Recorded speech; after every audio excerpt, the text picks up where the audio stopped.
So these equations are nice for the third one because we have them in slope-intercept form already. We can see that we have the same y-intercept, but we actually have a different slope. And having two different slopes automatically tells us there's only one place where those lines will meet. So we only have one solution.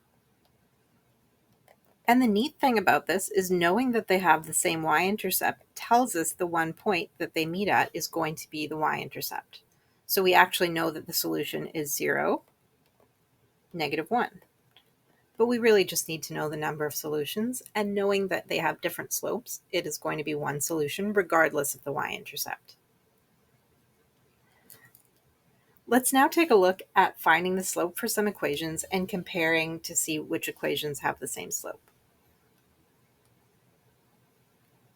So you may want to rearrange each of these, and we'll try to decide which lines are parallel and which lines, if any of them, are coincidental or the same line. So pause the video and find the slope for each of the four lines.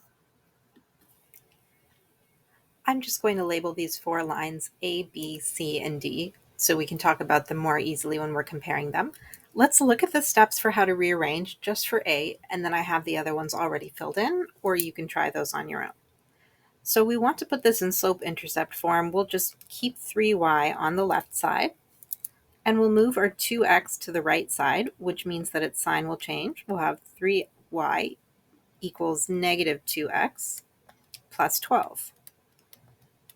And trying to solve for just y, we need to divide everything by whatever number is in front of y. In our case, that's going to be 3.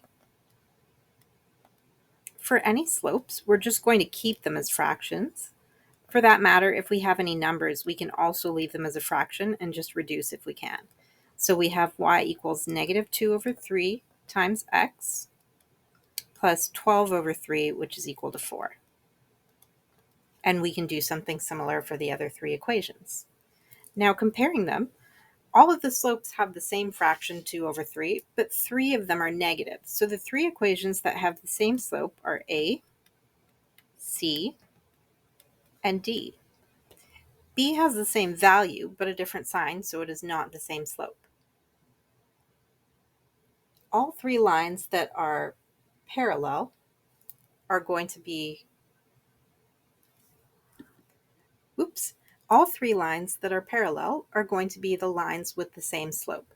So if we want to know which lines are parallel, we can say all three of those are A, C, and D. Except we also notice that two of these lines are exactly the same. A and D are the same, so they are coincidental. And generally when we have the same line twice, we don't really say it's parallel to itself, although it's true. So if we want to list the pairs of lines that are parallel, we could say that A and C are parallel. And we could also say the same thing about C and D.